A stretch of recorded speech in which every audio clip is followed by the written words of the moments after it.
Good morning, everyone. So this week was pretty good. I mean, I still have this green card situation hanging over me, and well, we'll see what happens next week. Next week is the first week that I am able to actually get in touch with them and query them about what the status is.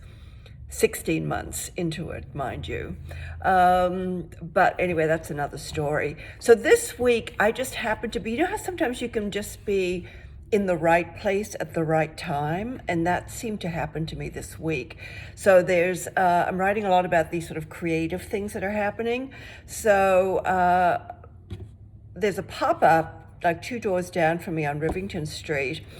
And this week I got to talk to this guy. It's very sort of mysterious. There's this guy sitting in there with this mask on, and he's attached to like an oxygen tank that's got plants in it.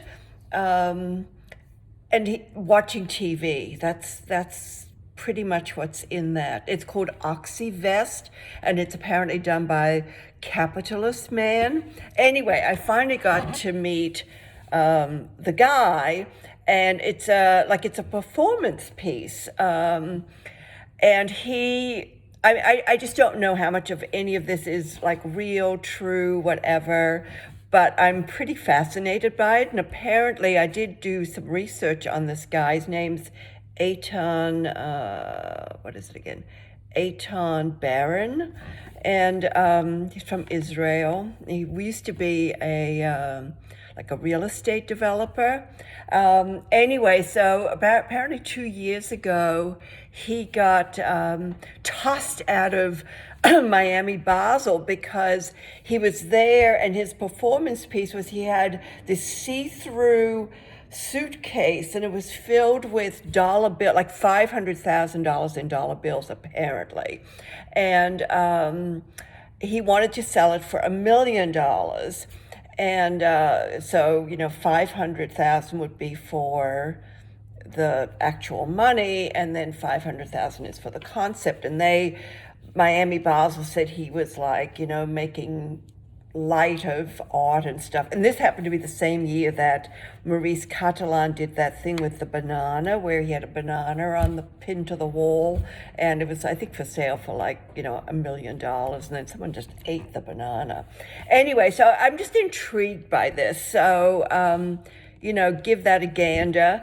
Also, there's a lot of, this week I ran into tons of like really exciting Korean pop culture things. I was just walking in the village and walked by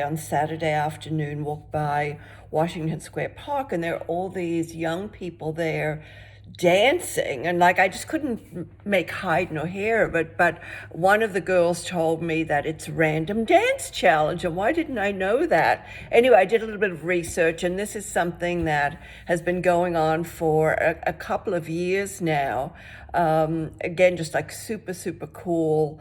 And then I also saw that in London, the V&A is hosting a Korean exhibition that starts in September, and it's all about pop culture and how much Korean pop culture is impacting everything from, music to fashion to dance to just, Squid Game. Apparently since Squid Game launched, there's been a 30% increase in English inquiries on like Google and YouTube about Korean culture.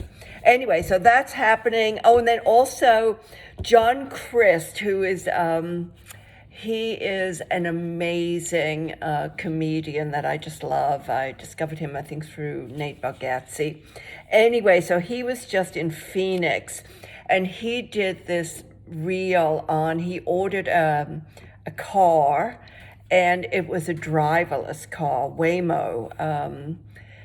I wish I would have run into this myself when I was just in Phoenix. Anyway, so the he does this video. It's on Instagram, so I've just got the link in there, but it's really worth watching. It's absolutely hysterical how, and then so he's in the car, and all of a sudden this voice comes out of nowhere. It says, Mr. Crist, please put on your seatbelt. And he's like, oh, there's no one in here. How can you see me? And they're like, oh, we're watching you. Anyway, that's pretty funny. And then just to sort of come full circle on the green card thing. So I'm going to do another thing on that. I mean, try and take care of that next week, because nothing happened this week. But I also decided I did book a trip to Nashville in July, and I'm really looking forward to that. So I'm very much getting my travel mojo back. And that's it. So I hope you enjoy. I really liked writing the blog today, so I hope you enjoy reading it as well. And that's it, Antoine. Oh, and Brad's coming back next week. I'm super excited about that. And there was just a big piece in Artsy about him. It came out today, which is Thursday, actually. So, and I've got the link to that there. And it's really like more about him and his background and, his whole adoption story and all that, as well as, how that ties into these two amazing shows he's got up at museums in Arizona at the moment. So that's it. I will speak to you guys next week. Ciao, ciao.